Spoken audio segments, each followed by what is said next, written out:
We continue to stress the importance of ensuring that full subsidy is passed on to the consumer. Tonight, more foods and goods are added to the embattled Nutrition North program, but Nunavummiut are still skeptical the full subsidy is being passed on to the consumer. Ultimately, it's kind of challenging the myth around hydro being kind of green energy. Putting the pressure on to make Manitoba Hydro more accountable for its impact on the land and water. Now that the search is done, now that he's been found, we're focusing on his family. And a missing person investigation in Thunder Bay comes to a tragic end.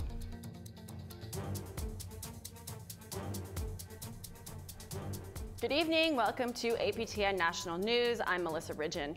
A program designed to make food staples more affordable to Northerners got a funding boost from the federal government today, and more foods have been added to the list of what's covered. Kent Driscoll has this from Iqaluit. Parliamentary Secretary and Labrador MP Yvonne Jones was in Iqaluit today as the feds rolled out their changes to the Nutrition North food subsidy. That's a program that makes healthy food more affordable in isolated and remote communities. We also know that the Nutrition North program that was introduced by the former Harper government has not worked for Northerners. For a program that doesn't work for Northerners, not much has changed with this latest announcement. There'll be an increase in the subsidy for things like frozen fruit, milk, frozen vegetables, and infant formula, and more monitoring to make sure the subsidy gets passed on to shoppers. And additional non-food items like diapers will now be subsidized. We wanted to know, if diapers were essential, why aren't feminine hygiene products covered? Maybe they should, but I'm not really sure if it came up in any of our consultations, to be honest with you. But one thing that did came up is accessing all the essentials for babies and for kids, and we've tried to be accommodating to those list of items that were asked for. Feminine hygiene products did come up in the consultations. It was brought up here in Iqaluit. Another issue that made those consultations was the retailers. As it stands now, retailers are supposed to pass on their subsidies to their customers. Alyssa Pichu-Tiapik is the Government of Nunavut Minister of Family Services, and here's from Nunavut residents who do not believe that the subsidy is being passed on.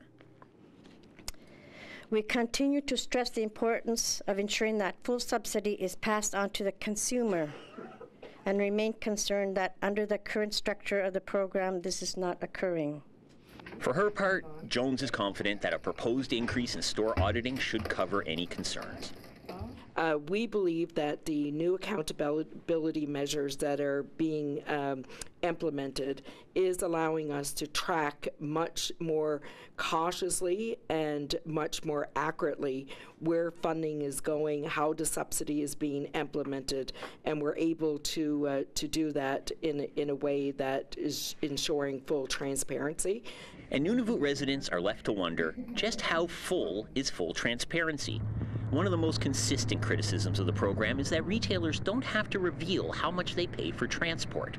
Without that part of the formula, residents will continue to wonder if our retailers are benefiting more than they are.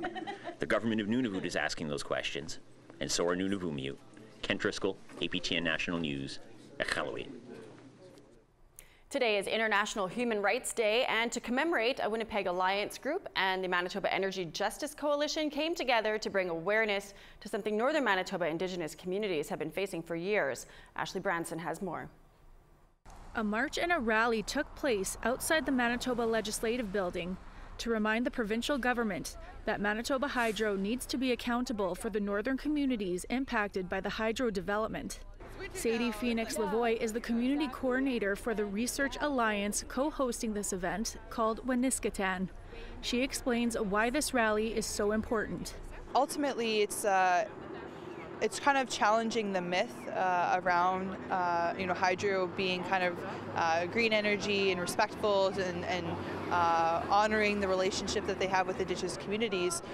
Once these stories are kind of coming out into the public, into the media, they start to see the realities that are really underplaying the social impacts, the political impacts, the environmental impacts, and that has a huge impact on the community itself. The march started at Manitoba Hydro headquarters and ended with a rally at the Manitoba Legislative Building. Rita Monius is from Pimachikamak Cree Nation. She is one of the speakers at the rally. She says she's always been concerned about the devastation caused by the hydro development. Well, it really affects our the land that we used to depend on, the water that we used to depend on, like for navigation, for traditional pursuits, hunting, fishing, trapping, and so forth. Monius adds how hydro has destroyed their land to create generating stations, but shows us how expensive hydro is for them. People from different communities have sent postcards expressing solidarity and what changes need to happen. More than 100 postcards will be delivered to the Legislative Building.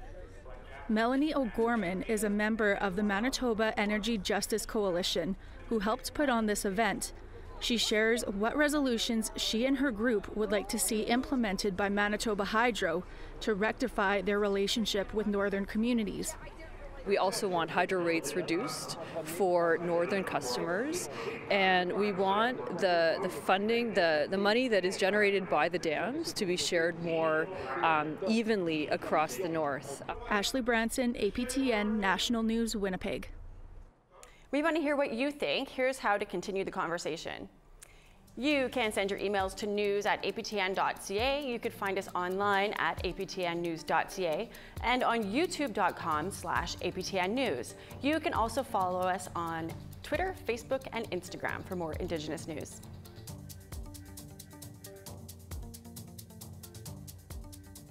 The national inquiry into missing and murdered Indigenous women and girls is winding down. The final submissions began 2 weeks ago in Calgary, where they heard from 30 parties withstanding. This week, closing submissions continue in Ottawa. Here's Annette Francis. The morning began with opening remarks from families.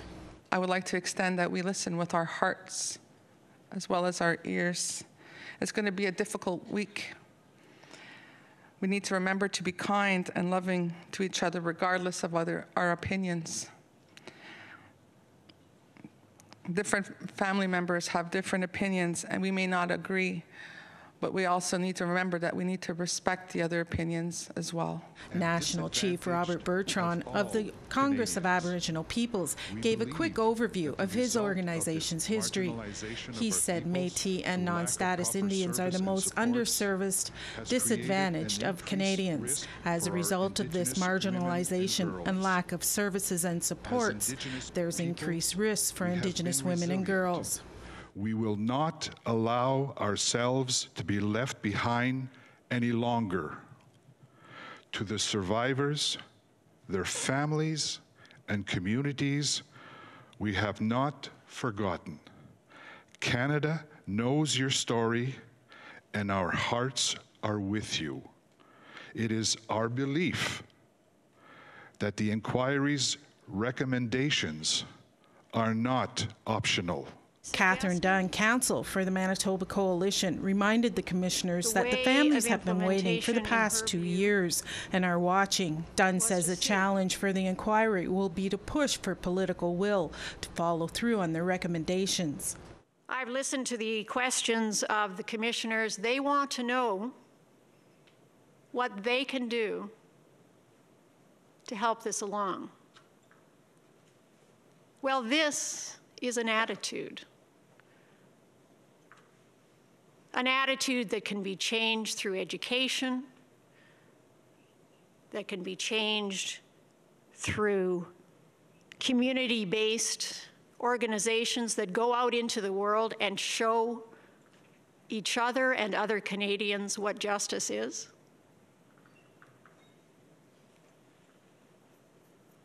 But we need to start now. The commissioners not only received advice, but criticism as well. Susan Fraser represents Families for Justice and laid out all the Commission's failures. She said there were unkept promises, sloppy organization, and poor communications with families. You need to urge, your recommendation should be focused on resources and capacities for families. It would be a tragedy if you built up only agencies and service providers and the families were yet again left without resources. Because the true rebuilding The true healing will come when they are empowered. The commissioners will hear more from the parties tomorrow, beginning with the Attorney General of Canada. Anna Francis, APTN National News, Ottawa. Some tragic news as a missing person investigation ends in Thunder Bay. We'll have that story when we come back, but first here's tomorrow's weather forecast.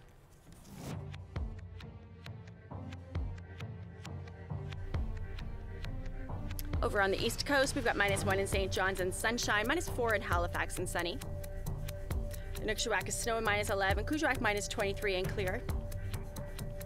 -15 and sunny in Chibougamau, -13 in Saguenay. -1 in London and Toronto with some rain, -1 in North Bay as well. Big Trout Lakes -9 and sunny, -6 and sunny in Thunder Bay.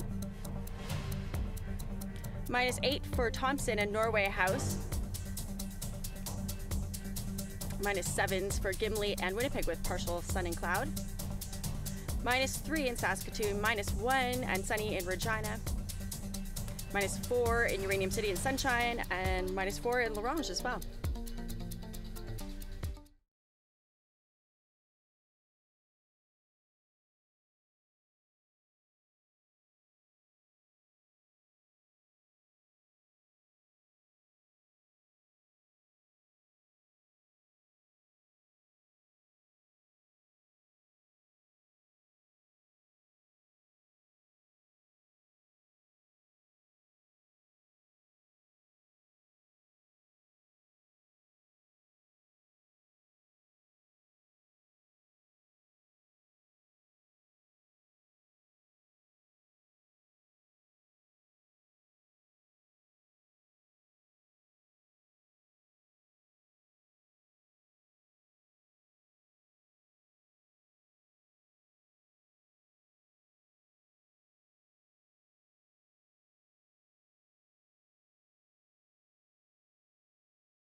Welcome back. Some tragic news out of Thunder Bay over the weekend. The body of missing 17-year-old Braden Jacob was found in a park Sunday morning.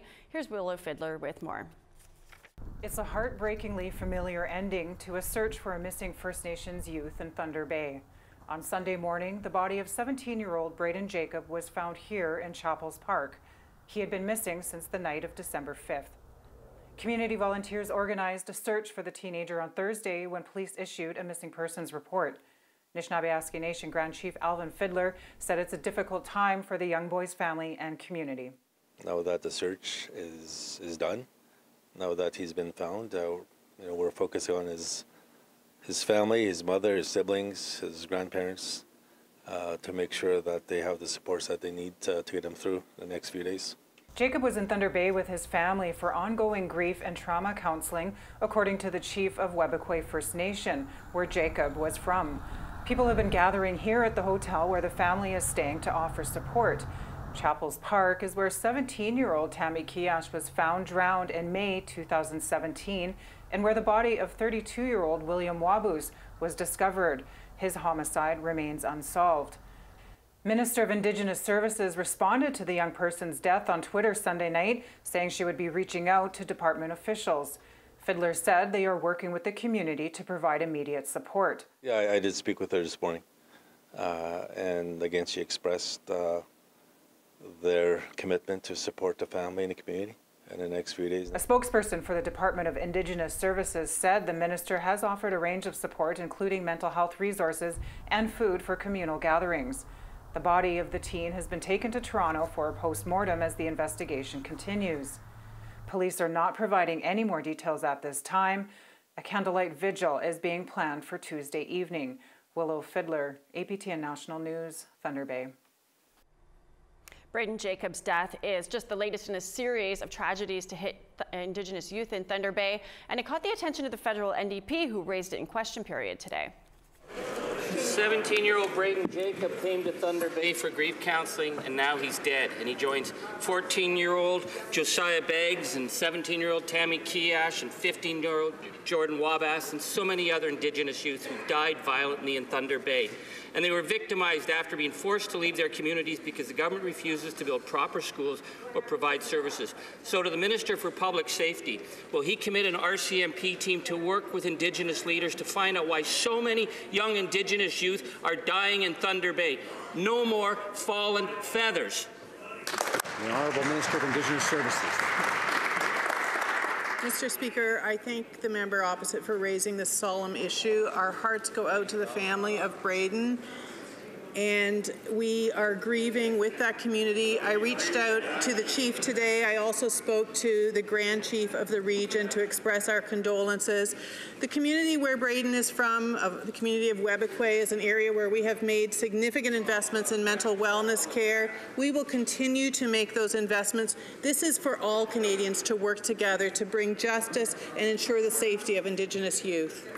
Honourable. And still in Thunder Bay, a retired Indigenous lawyer has been named the new chair of the Thunder Bay Police Services Board. Selena Reitberger, a member of the Fort William First Nation, was appointed to the board last year.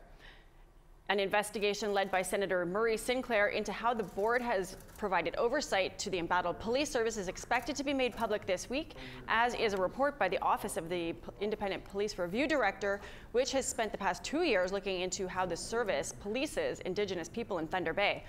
Reitberger said the reports will provide a roadmap for the police board to follow. It's not going to be easy. It's not going to be easy.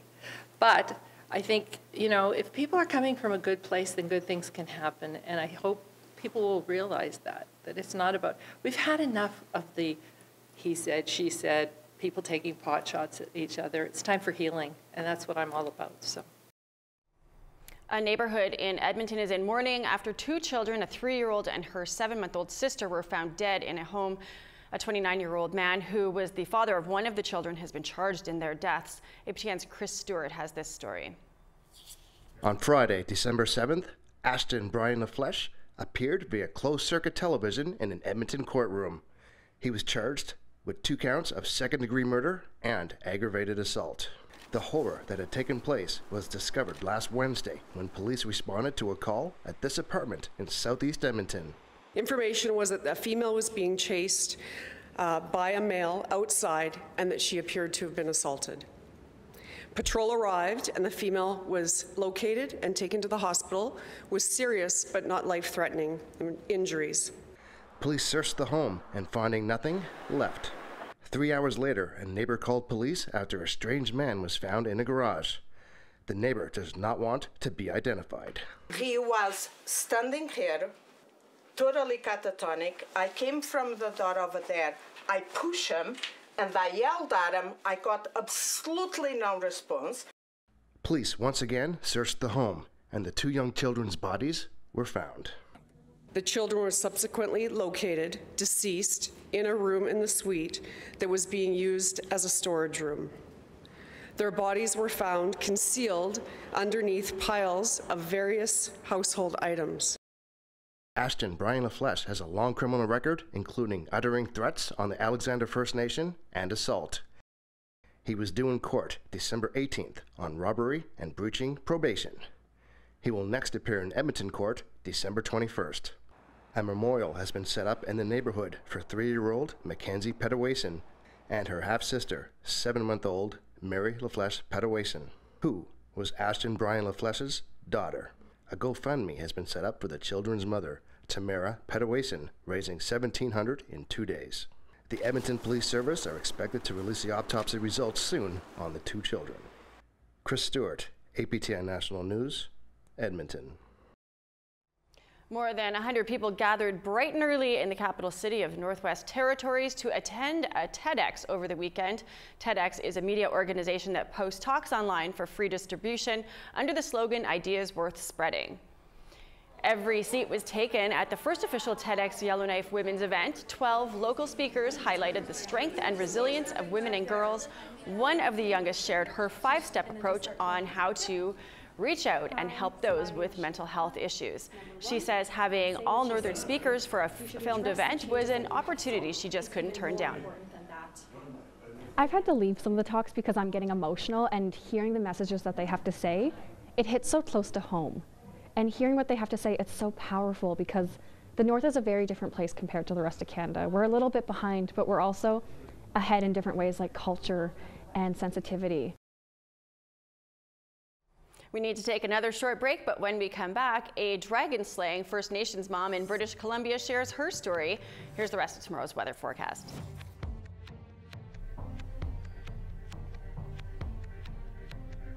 To northern Alberta, we've got 0 in Fort McMurray and sunshine, 0 and rain in Peace River, 0 in Edmonton, minus 1 in Red Deer, 1 in Calgary and rain. Campbell River is rainy, as is Vancouver, and 7 degrees in those communities, 3 and rain in Quesnel. Dease Lake is 0 and rain, Smithers is snowing and 3, Prince George snowing and 3. -8 in snow in Dawson City, sunshine and 1 in Whitehorse.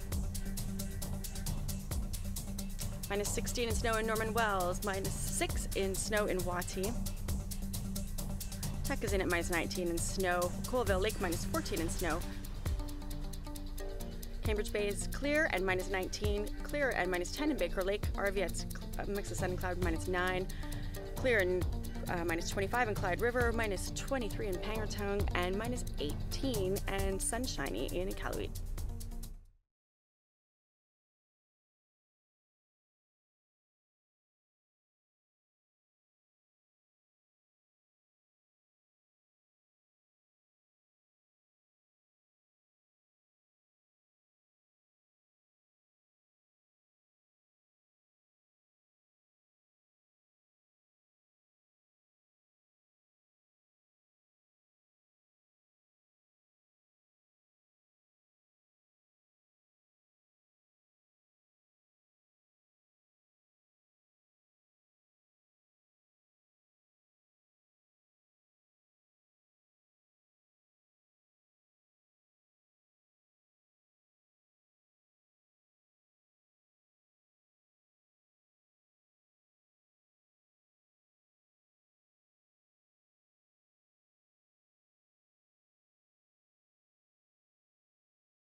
Welcome back. This next story is about how a mother from Vancouver Island overcame tragedy and went on to slay a dragon. APTN's Tina House has this story. Everybody take a look at me. Let's everybody have a smile. Char Wilson is in Vancouver today and doing a photo shoot with some models featuring her clothing line, Fina Wear. Everything from leggings to dresses to skirts to kimonos, all of it adorning Wilson's original artwork. She worked in finance most of her life, but after the death of her 17-year-old son Jordan in 2009, she says she needed a change. But after I lost Jordan, nothing was logical anymore. You know, my easiest way to explain it is 1 and 1 didn't make 2. Up wasn't up and down wasn't down. That was the simple terms of how to explain it, because a part of me had just, you know, died inside of me. She says it was during that dark time in her life that she saw a pair of flip-flops with an Indigenous frog symbol on them, and she was inspired. I wanted to share my Gitsan art, and I didn't know how to draw before this. So I taught myself how to use Illustrator, I taught myself how to draw, and I started creating these designs. Just this past fall, she appeared on CBC's hit show Dragon's Den, where she pitched the dragons.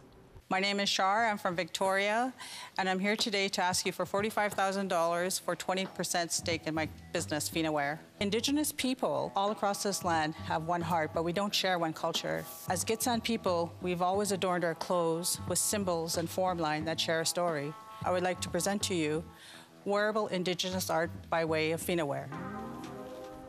After striking out with 5 of the dragons, she managed to finally entice Montreal-based movie mogul Vincenzo Guzzo.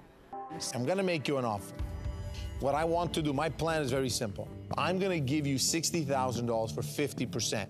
And for Char Wilson, it hasn't been easy, but she's been able to turn tragedy into success and wants to take her label Fina Wear to the next level. My grand vision for Fina Wear, I want it to be authentic Indigenous wearable art. And I want it to be recognizable as a brand. I want it to be made in the least offensive way to the earth as possible. I want it to be an international brand. That's the idea, that's a hope, that's a dream. So we'll see where it goes from there. Tina House, APTN National News, Vancouver. Something to put on your Christmas wish list. Well, that's all the time that we have for your news this evening. You can always find more on our website, aptnnews.ca. I'm Melissa Ridgen. Have a great night.